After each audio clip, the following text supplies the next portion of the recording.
It's Friday, December 9th. We've got a very big storm coming tomorrow, Saturday, here in Northern California, and giving us a very exciting start to the rain year here in Northern California, where we've been suffering from an extremely dry drought situation for several years now. But it's going to take a lot more storms like this in order to recover our reservoirs from their very dry current condition.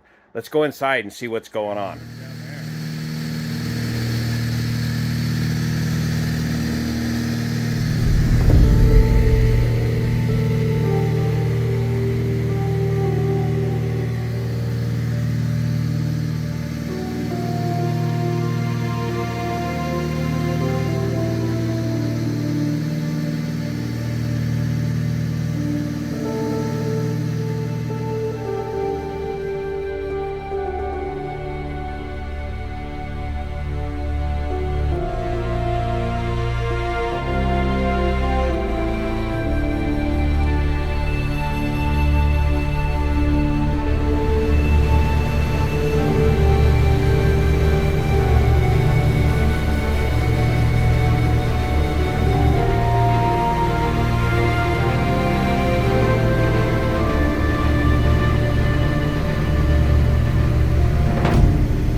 We've had a good start to the rain season this year, according to the high-tech Blanco Lirio spreadsheet off of the Blanco Lirio backyard rain gauge. Of course, California Mediterranean climate, no rain throughout the summer, and then here at the beginning of November, throughout the month of November, 5.75 inches, nothing in October, and then 7 inches to date already so far for the month of December, with this new storm coming in this weekend.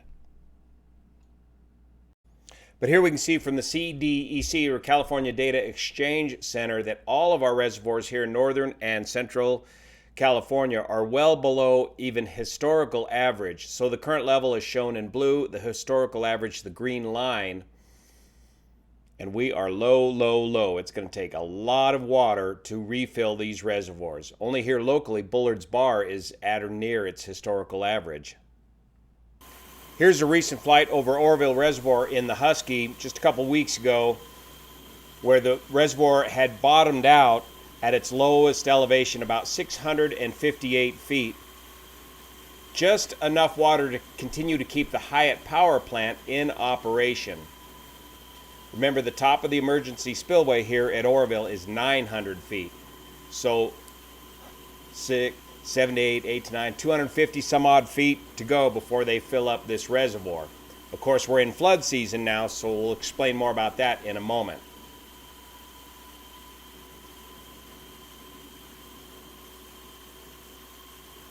Here's the rebuilt spillway right here. They've got done terracing around the rebuilt spillway. There's the new emergency spillway off to the left. They are continuing to do work here on the spillway, hidden right behind the strut now, unfortunately, where they're rebuilding the gates. They had to reverse engineer the actual gates, the steel gates that open and close there at the spillway.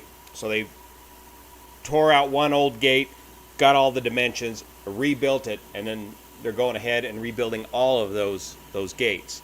There's the Hyatt power plant at the base of Oroville Dam, the Earthville Dam. Look, there's still even a bit of a green spot there on the dam, even though there hadn't been water at that green spot level for a long, long time. And again, most of this area behind the reservoir back here was burned in the Dixie Fire and subsequent fires. A couple other points of interest for those of you that are kind of new to the whole Oroville update scene here on Blanco Lirio channel. That is the intake structure to the Hyatt power plant. When the reservoir is full, they can control the temperature of the water going through the Hyatt power plant and thus downstream. Over here was an attempt to create another tunnel, either for an additional power plant or an additional spillway, but that was given up on many years ago. And of course, here's the entrance to the main spillway here. Of course, Oroville Reservoir and Shasta Lake are the two main reservoirs to contain water for all of northern and southern California, where the water is conveyed through a series of rivers and canals, some of it reaching all the way down to Southern California. Oroville Reservoir watershed, of course, takes advantage of the three forks of the Feather River system, and most of these reservoirs use the runoff of the snow stored in the High Sierra each winter to fill up each springtime. And the other main reason for these dams is flood control. Without these major dams, major parts of the Central Valley would be uninhabitable due to persistent and consistent flooding. Some of the other features downstream of the Oroville Dam include the Thermalito Diversion Pool located right here. Here's the diversion dam where some of the water is diverted into a forebay and an afterbay, where this water is heated by the sun in relatively shallow water and is used by rice farmers through here in Northern California, and then that water is returned back into the Feather River where it continues its journey downstream. Looking at the Oroville Reservoir Lakes online level information, the current level here at about 658 feet, 659, shown in blue for 2022, the water level is just beginning to start creeping back up at Oroville Reservoir. Kind of a late start on getting the water level to rise. Now, being in the flood control season means that they will allow this water level to rise. We're showing 1, 2, 3, 4, 5, almost 6 years worth of data here. They'll allow the water level to rise up to about 850 feet. Remember, the top of the reservoir is 900 feet, where that emergency spillway is, 901 feet. They'll allow the water level to rise up to 850 feet. They want to keep that water level at about 850 feet until the flood season passes by. And then as the rains season slows down, they'll allow the runoff from the snowfall of the High Sierra to continue to raise the elevation, raise the water level in the reservoir up to 900 feet and allow it to top off somewhere around the June or July time frame, and then repeat the cycle where they use the water all summer long and then wait for the rain and snow to return the next year. But each year, in the last couple of years, here's 2017 when the spillway blew out. They were flood controlling it here at 850 feet, and the spillway blew out, and bam, it overtopped the emergency spillway at over 900 feet.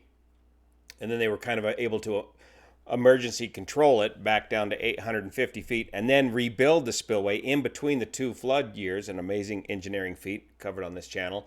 But in the years since 2017, we've had less and less rain and the reservoir and snow, and the reservoir has not been allowed to refill. 2019, we got it topped off on 2019, but ever since, we have not been able to refill the reservoir. And one of the main problems is that we're getting more rain than snow. Because we're getting more rain than snow these days, engineers are having to re-engineer the spillway and flood control capability of these major reservoirs, and they've done a major retrofit here on Folsom Reservoir outside of Sacramento. Primarily for flood control reasons, they've added a whole second spillway slightly lower than the original spillway. Now, Folsom Dam is a concrete dam, so the original spillway goes right over the top of the concrete dam, but they've added the secondary spillway here slightly lower so they can allow more water out quicker in advance of large storms coming in, with the advances in weather forecasting capability. And they're also using hurricane hunters when these monster rainstorms start coming into Northern California to help predict how big these storms are going to be, so that flood control managers can let enough water out of the reservoir quickly to prevent it from overfilling or flooding anything downstream.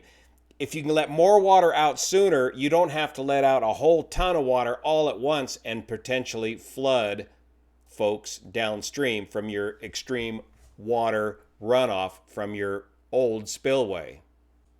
Here's another view of that secondary spillway located right here. While it was under construction, this spillway is now completed. And of course, here's the original spillway located right here over the concrete dam. And there's the power plant. So greater control, during flood control conditions of these reservoirs by having multiple spillways. It's like having a a multi-engine airplane. It also gives you the redundancy of just exactly what happened at Oroville. What if you have a problem with the main spillway and you can't use it? Well, you got a backup. In the meantime, in the forests here in central and the southern Sierra, it's estimated that fully 30% of the forest has been lost to disease, beetle blight, drought, dry conditions, forest mismanagement, all of these different reasons. And this is what it looks like now flying over the forest. This is just north of Forest Hill. We're going to go take a look at the Mosquito fire, our largest fire here in our local region this year. But this is what the forests look like. And to me, this represents primarily overcrowding of trees. And this is nature's way of responding to these dry conditions. This is not a burned area, it's a dead area. And you can see it all throughout in the distance here. And this is about the 4,000 foot elevation.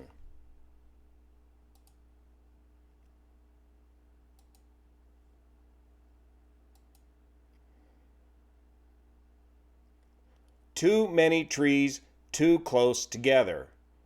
And in the end, it might be that this will burn, and that in the end may very well be the best case solution to the problem. It's not a good solution, but if you're not going to manage these forests, they're going to burn.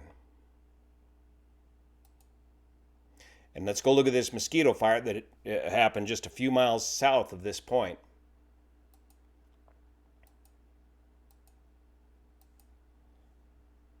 Here, now we're getting to the edge of the Mosquito fire in the American River Canyon, the middle fork of the American River Canyon area. About 70,000 acres. The fire was kept primarily down in the canyon, and the fire was allowed to come up to the top and the edge of the canyon. That's the only way to safely fight a fire, is up at the top of the canyon rather than getting down in the canyon. And you can see these little islands of green in some of the littler villages or communities that were spared in the middle of the burned area. There's looking east where the fire just burned up the American River drainages. Looking back to the west. This is Mosquito Ridge Road. This was a premier, well, it still is a premier paved motorcycle road for miles and miles and miles up to some reservoirs up in the high country. Beautiful twisty conditions with no traffic. It's all in the middle of the burned section, the devastated area of the Mosquito fire. Here you can see some old hydraulic diggings from the gold rush days up in here.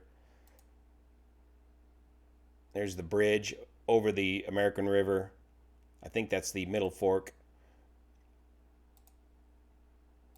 But let's go back, and here's a good example of where the fire is brought up to the edge of the canyon and then stopped at the edge of the canyon, the only safe place to stop the fire.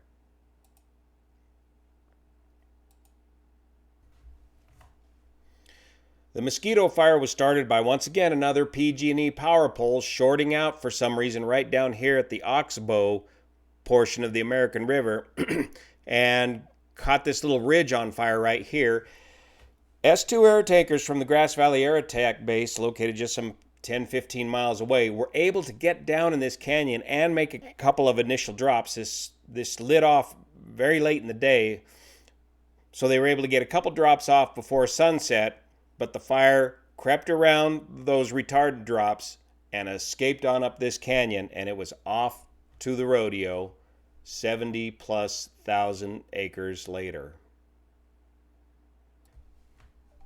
And then remember the one day where the fire got going and hit the town of Forest Hill very, very hard. This is shows just how close this fire got to the town of Forest Hill, located right here.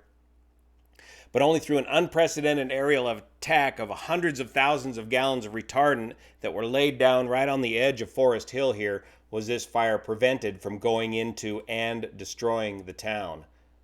Just right up to the edge. And of course, Forest Hill is located right on the edge of the canyon. There's the high school located right there. Wharton's Market located up here where we all start our get a sandwich for our motorcycle rides up Mosquito Ridge Road.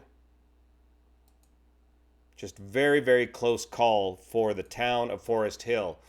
This fire was skunking around down in here somewhere, and it got a good bit of wind on one day, and it eddied around and started going up these little draws, heading up into the town of Forest Hill. Right up to the edge there. There it is, right along the edge. The state of California was basically designed to burn. Here is a data fire perimeter map going all the way back to 1898. So over 100 years old, showing all the different fires that have burned throughout California and reburned and burned again. Unless you're living in Death Valley or the Central Valley, you're going to be subject to fire. Now this goes up to 2021, so this whole area around Lake Almanor has now been blackened out by the Dixie Fire, over 1 million acres. So that island has all been recently burned out. And this Mosquito Fire located down here by Forest Hill, there's Placerville. Forest Hill located right in here. This island of green was most recently burned out by the Dixie Fire, where it bumped into the King Fire right over here. Now, we live in this little island of green right here in the Grass Valley, Nevada City area that has not burned in over 100 years. Here's what it looks like at present over the Grass Valley, Nevada City area. We're over Grass Valley, looking to the northeast. There's the Sierra Buttes up there. Nevada City is located down in this valley over here. Here's the Grass Valley, Nevada County Airport, and there's Banner Mountain, very near the Blanco Lirio Global World Headquarters, all of which is not burned in over 100 years. But right here in our backyard, Grandma's backyard, located just 4 doors down, half-acre lot, we lost 5 trees, died suddenly last summer, cedar and Doug fir, and inside these cedar trees, I had them sectioned down, hired a logger to section down the trees. Inside of those trees, it was just hollow and filled with ants. So these trees are stuck in the backyard. I got no way of getting heavy equipment back in there to get these trees out of there, so I'm having to section them up and roll this wood out of the backyard. Fortunately, I was able to borrow a Steel 500 MS500i fuel-injected chainsaw. I'll do a separate video and a short update on this amazing new fuel-injected chainsaw. Made short work of cutting these rounds up. Come and get it. Most of it's already gone. Folks have just rolled right up and taken this stuff out of here. Because I have no use for this much wood. We're all gas burning fireplaces here. And the slash we were able to burn dry, dead slash on a very hot, virtually smoke-free fire, small fire, just keep feeding it a little bit at a time with Pete the fireman, keeping it under control.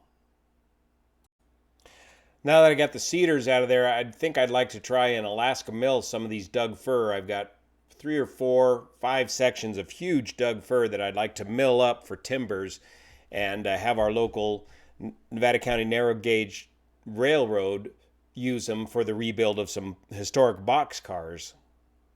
Here's the old boxcar project they got going on down at the Nevada County narrow gauge railroad museum with the steam locomotive. There's the crew. Good work, guys.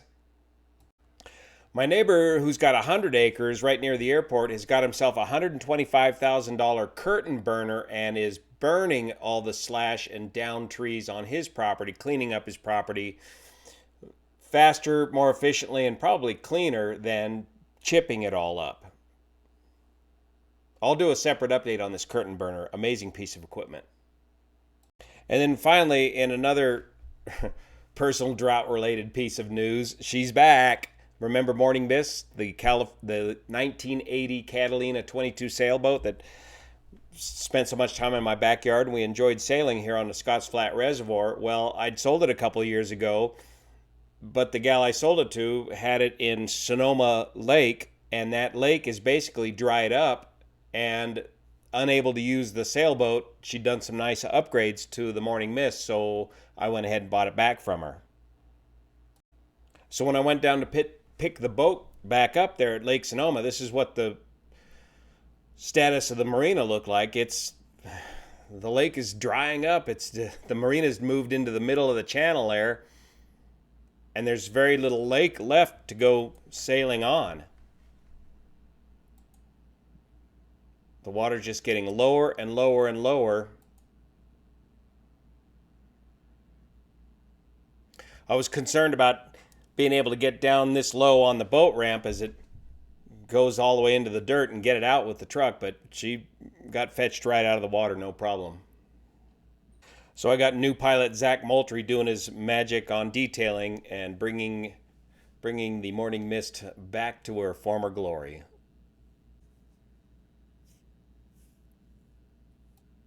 So thanks so much for your support of this channel, especially the folks over on Patreon that make this content possible. Back over Forest Hill in the 310. We'll see you here.